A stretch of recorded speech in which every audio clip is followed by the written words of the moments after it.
Introducing Mantle, a high-performance Ethereum Layer-2 network built with modular design, low fees, and high security. Mantle is the first modular Layer-2 solution built for hyperscale dApps. We separate execution, data availability, and transaction finality into separate layers. This allows us to increase transaction throughput while keeping fees low and maintaining the security and decentralized nature of Ethereum. Mantle is accelerated by BitDAO, the largest DAO-governed treasury, giving our community a greater say in its growth and development. And with the use of our native token, BIT, communities can be rewarded for their participation and contribution to the network. Plus, as part of the BitDAO ecosystem, developers building dApps on Mantle will have access to an extensive network of partners, mentors, grants, and other resources. Join us in building on Mantle testnet today and be a part of the future of Web3.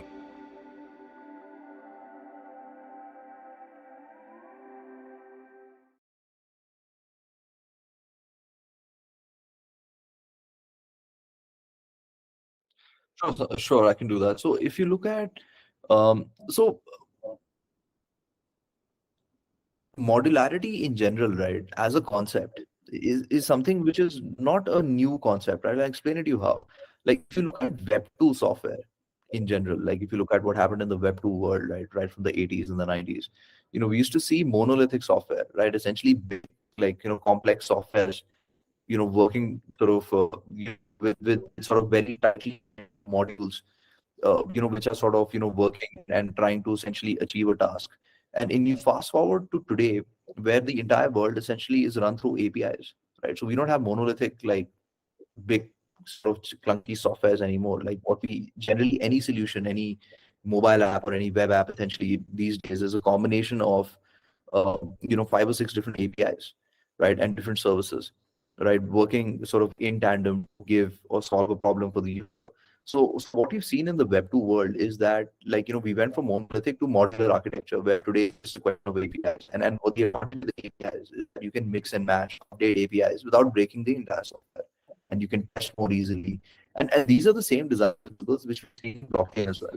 So when blockchains first went live in 2009 with Bitcoin, and even before that, let's talk about Zcash and all of these other concepts, even with Ethereum, what we saw is monolithic design, which is like, if you look at the different layers of the blockchain, which is data availability, consensus, finality, and sort of transactions processing, like all of these things essentially were tightly knit together in Ethereum. But if you fast forward to today, the future of blockchain design is more and more modular, right? Where essentially all of these different parts of the blockchain, which is where the transactions happen, where the data availability is, where sort of the consensus is happening, where the finality is happening, like all of these are different modules. So for us, for example, the finality happens on Ethereum, right, through our sequencer. And for data availability, we're using a separate layer. So essentially it becomes like where you have all the transactions, you have data availability layer here, you have the sequencer, and then you've got Ethereum right at the bottom.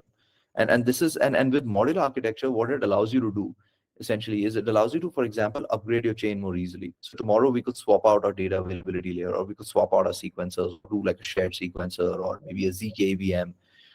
We could make updates on the chain itself, like where transactions are happening. We could introduce, let's say, concepts like parallelization and maybe modify VMs. For example, Arbitrum has come up with this new VM called Stylus. We could do different things within within the construct of a blockchain, and then by adding activities without having to sort of fork the entire chain or do any big changes. And this is a superpower in my opinion, right? Because essentially you create a test bed which you can continuously upgrade with the latest technology by ensuring that your technology stack is always like at the cutting edge or whatever available in the market, and it's fully tested and it's compliant, simply because it's modular, so it's easy to run. And that's kind of why I feel that more and more chains now going in the future are going to be modular in nature, simply because it's just a better design choice, much like what we've seen in the Web 2 world as well. Yeah, I got it. So it's very similar to the Web 2 industry. So previously, in the previous century, it's only the monolith web application, but now everyone say about the microservices. So I think the chain, the moving is the same for the blockchain platform. Previously, they are own monolith platform, but now it's modular. I believe Ethereum, they also have the plan to separate the layer, at least the execution layer and also the consensus layer.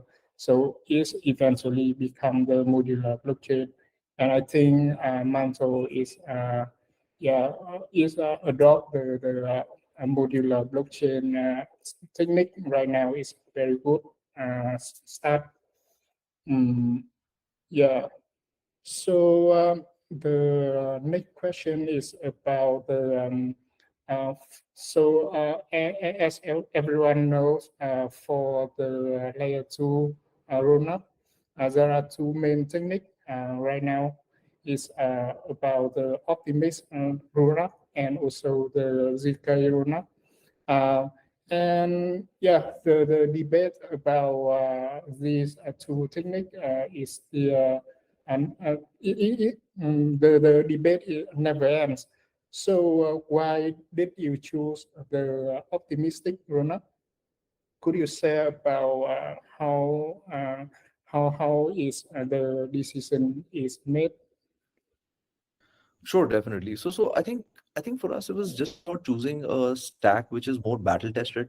I think ZK EVM is something of a certainty now. Like there are so many teams working on ZK EVMs, right? So there's ZK Sync, Roll, Polygon, Tyco, Linea. There might be more in the future. There's also like off-chain ZK teams like Risk Zero, and there's several other. So I think the ZK EVM space is seeing a lot of innovation, and I think ZK EVMs are a near certainty. I think when we had to make that decision a year ago, we wanted to go with a stack, which is tried and tested, because the sheer amount of liquidity which we want to bring onto chain, we wanted to be sure of the technology. So this is kind of why we went with the optimistic approach. But of course, we've been studying ZK EVM for over a year now, and we are in touch with all the top teams in the ZK space. And what we are essentially trying to do is get to a point where we can create some sort of a ZK roadmap for our chain as well. So maybe not this year, but possibly sometime next year, we can start to explore on how we could go from optimistic to maybe ZK, right? And thereby solving the 7-day exit period, and essentially bringing faster finality and possibly faster transactions as well with recursion in ZK. So it's something which I think a lot of people are studying. We are also studying very, very intently and trying to figure out, when we should do this. But right now, it's just a matter of sort of the ZK solutions themselves becoming like more and more mature with time, right? Not just like approaches like what ZK Sync is doing with LLVM and transpilation, but also native, like ZK VMs need to become more native, support all the different opcodes, support precompiles. Essentially, anything which works on Ethereum or any other layer 2 chain should seamlessly work on ZK VM, and it should be faster and it should be cheaper. So I think it's going to take a little bit more time for ZK VMs to get there and become that mature, that they become the default solution. But I think all indications point to the fact that they will become the default, sort of solution. So it makes sense for teams, to study up on ZK VMs, and we've been doing that for some time now.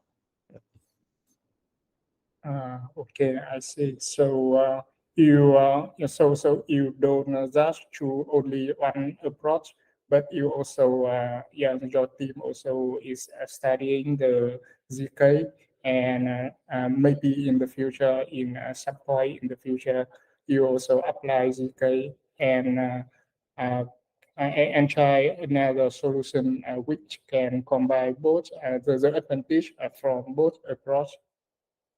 Yeah. So I think it's very interesting if we have a solution that can combine both that combine advantage from both solutions right now. It's very good. But I think right now at the moment, each team, each network, each platform, they only have one approach, and yeah, each approach has pros and cons.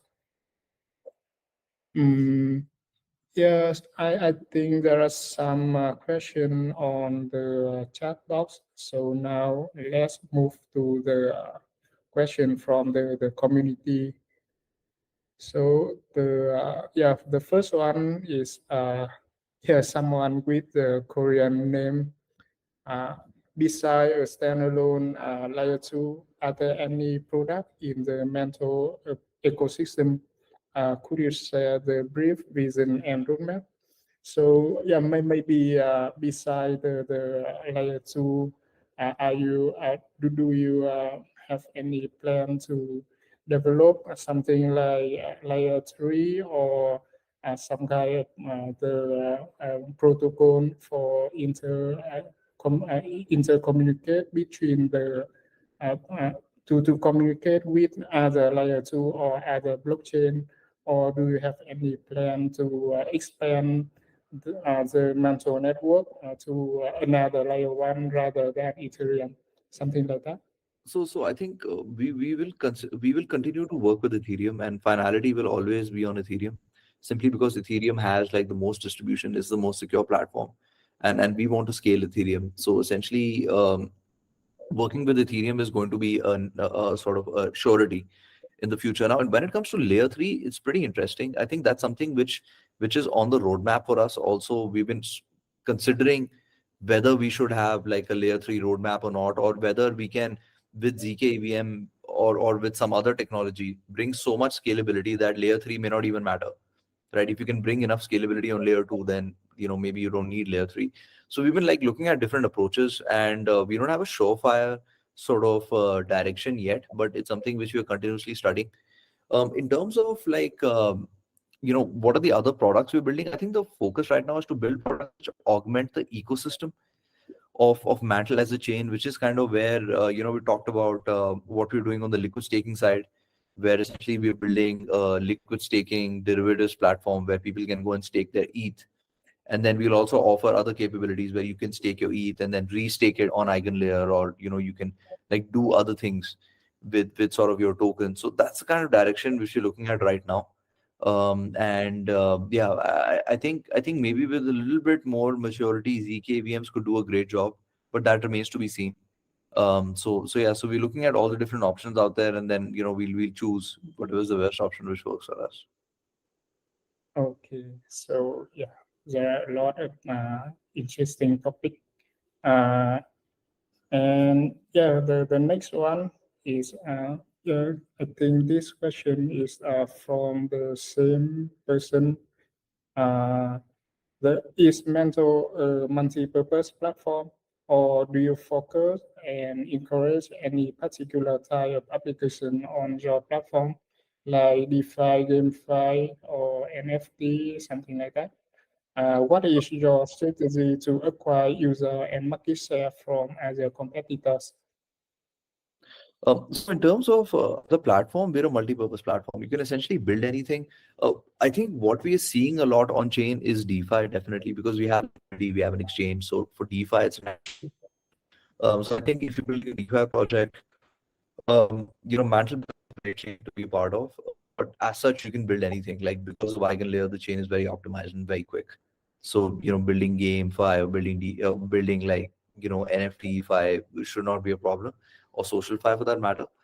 I think in terms of user acquisition, ultimately as a platform, it is a function of the dApps ecosystem which we can build. So if we can build a large enough dApp ecosystem, then there's a very good chance that we'll end up in a good place. If we can't build a big sort of seven institution, then it'll always be a problem. So that's kind of how we look at this entire sort of space, where we want a developer to be able to build anything, and it's our job to ensure that we put the best technology and the tooling in front of the developer. Yeah, I see. So because I see from a lot of other layer two, they are focused on one section, one domain. For example, some layer two, they are focusing on only GameFi for the builder to build games there, or another one they only focus on GameFi or DeFi or SocialFi like that. Uh, but you build and and make Mantle is a multi-purpose platform. So for user to build everything there. So it is not optimized for any particular section.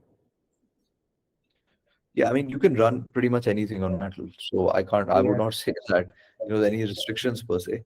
But like I was telling you earlier, like DeFi has been particularly successful on Mantle simply because, we have access to liquidity and the other growth levers. So I think it benefits DeFi a lot for sure.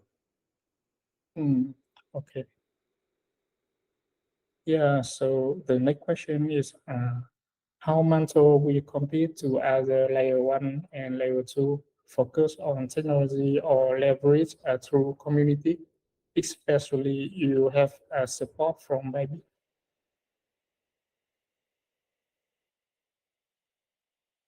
Sorry, you are mute. Mute, right? So I think one of the advantages which we have at Mantle is that even before launch, we already had a pretty large community thanks to Bybit, BitDAO, the venture arm of Bybit, Mirana Ventures, which also sort of helps us with our venture fund.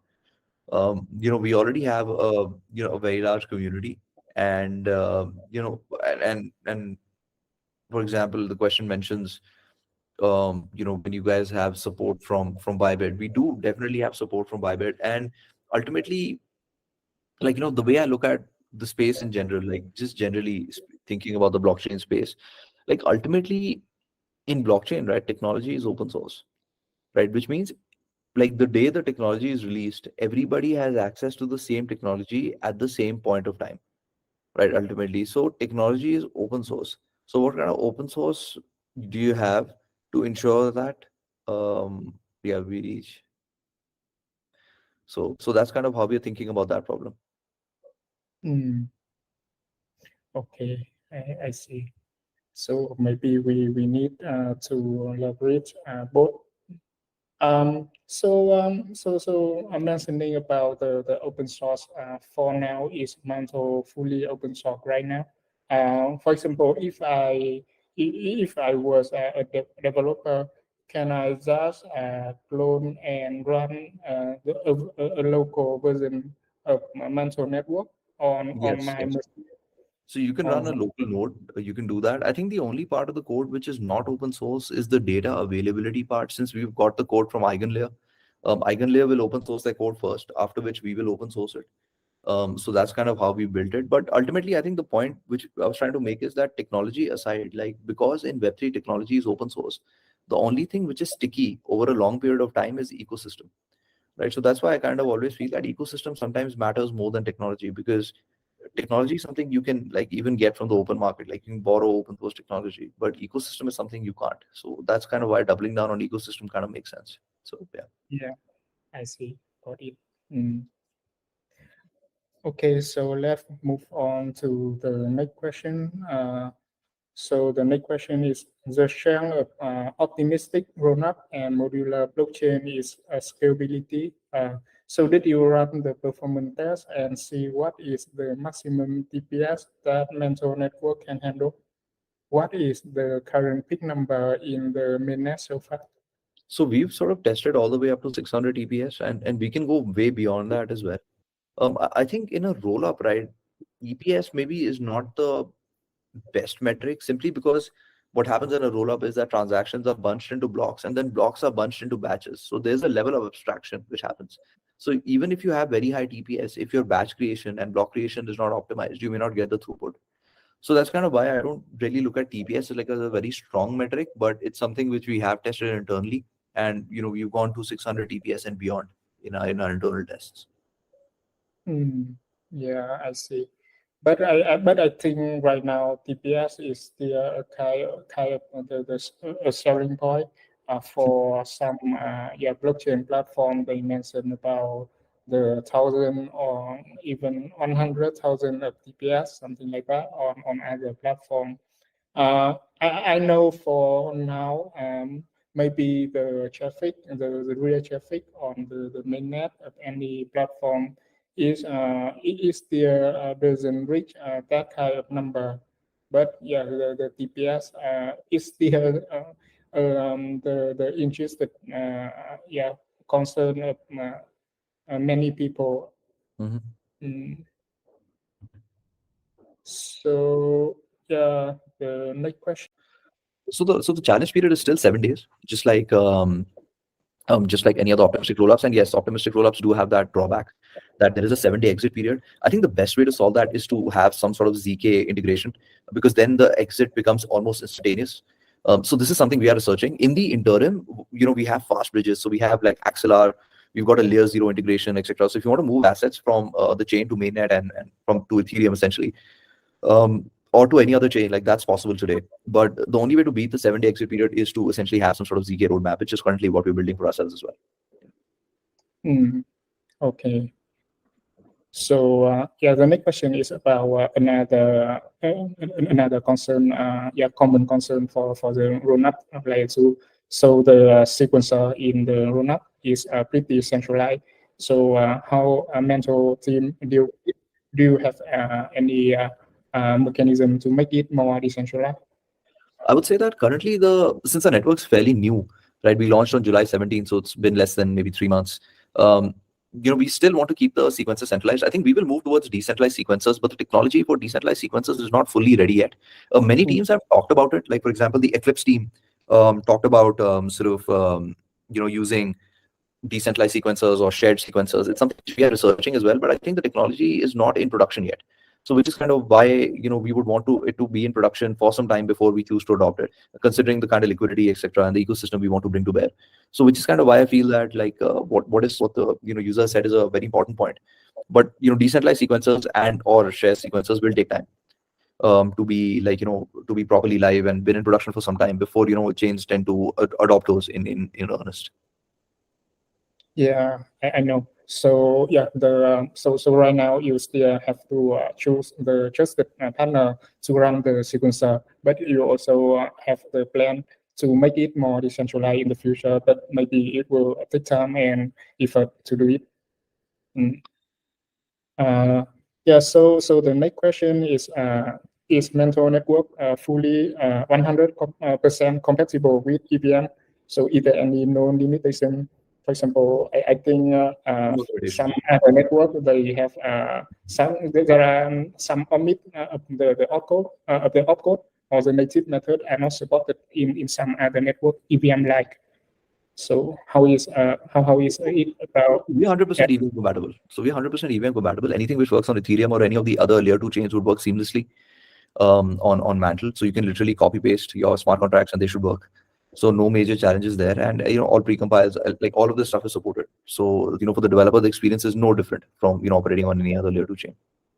I see. So it's very convenient for the developer to migrate the app from layer 1 or from other EVM chain to Mantle Network.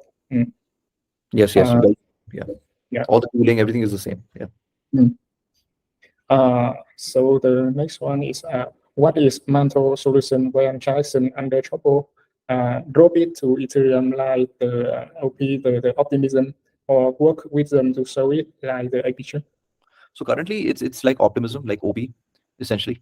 But ultimately, like we are trying to essentially get to a point where for censorship resistance, we should ensure that even if there's a trouble in a transaction, ultimately it is committed. But right now we're using the same method as OP. Okay, I see. So yeah, for now you handle it more like the Optimism. So I think it's very informative session. The audience, do you have another question? Please type it in the chat box. So yeah, we can. We still have about 10 minutes until the end of the session.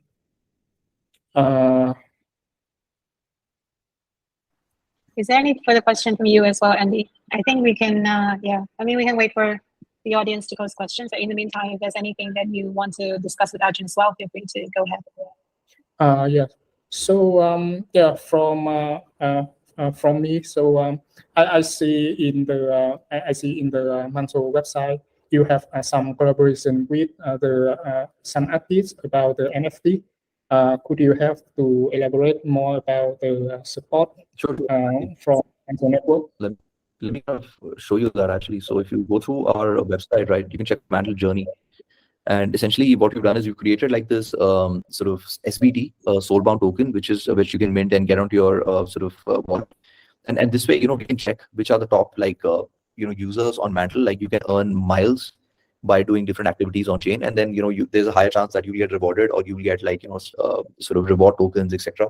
So we wanted to create something like this to keep the users engaged with our network. And then we also have sort of the NFT whitelist, right? So we also have something called Citizens of Mantle, which is a dynamic NFT which continuously keeps updating with newer traits as you continue to use the network. And it's been made by this famous artist called Chen Man.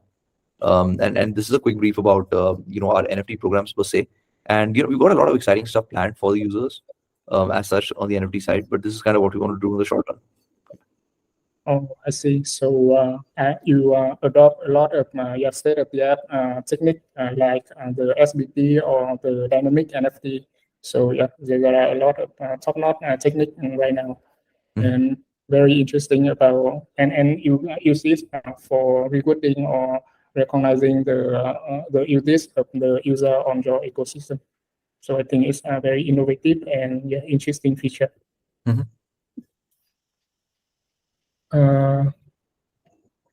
Yeah, so I think there are no more questions from the audience. Yeah, I think we cover a lot of topic today, and it's a very informative session. All right, perfect. Thank you so much for having me, and and giving me the chance to interact with the community. And I look forward to the next conversation. Is there any concluding message or anything that you want to send a message to the audience? I just say that at Mantle there's a lot of exciting stuff which we've got planned. So I talked about liquid staking of ETH. We're also liquid staking USDC with Ondo Finance, and we're bringing more liquidity on chain. So there's like a lot of things which we're doing in Mantle. So I encourage you guys to follow us on Twitter, where we post all of the latest updates. You can follow me as well, Arjun Kalsi, first name last name on Twitter. And I continuously keep posting about what we're doing as well. And yeah, I encourage you guys to be a part of our community. And interact with us so that you get to learn more about us, be a part of our story, build on us as well. And please do also share your feedback. As you saw in the forums, we're a very decentralized open project, and we welcome feedback from the community. So if there's something you want us to improve, change, please do let us know, and we'll try to get right on it. And yeah, and apart from that, I'd just say, thank you again for having me. Would there be any specific initiatives for Southeast Asia after this? Is there anything that we can directly work with you on this? Sure. So we've done a big sort of activation at Singapore for Token 2049. We were title sponsors there, and we had like a big booth and all of that. And we're going to be ramping up more and more, with respect to our presence in Asia. So for example, we had a big presence at ETH Tokyo. We had a big presence at Korea Blockchain Week. I was there as well at Korea. So we're going to be doing more and more events in and around Asia. So stay tuned for our updates. And if and when whatever we do, we will sort of share those details, and we'd love for you to participate as well. Okay, sure, sounds good. I mean, ABC Station and APAC DAO will definitely want to work with you further to encourage more builders onto Mantle. So again, thank you, Arjun. Thank you, Andy, for supporting, for contributing to the session. Thanks everyone for making your time today. Please do follow our channels, tune in our Discord, or also follow us on Twitter. Very happy to host. Very happy to host Mantle today, and we're going to have more sessions coming up, like more educational series for builders and developers, and to definitely encourage you to join Web3 space. Thanks, everyone. Have a great morning, great evening, and looking forward to seeing you soon. Bye-bye. Bye. Thank you. Thank you everyone for spending time with us. Okay, thanks, guys. Would you mind maybe typing the question in here? I mean, in this chat box. We are going to divert the question later to the Mantle team. So for those who have raised your hand, sorry that our time is out. So feel free to divert any question in this chat box or on Discord so we can come back to you later. Thanks, everyone.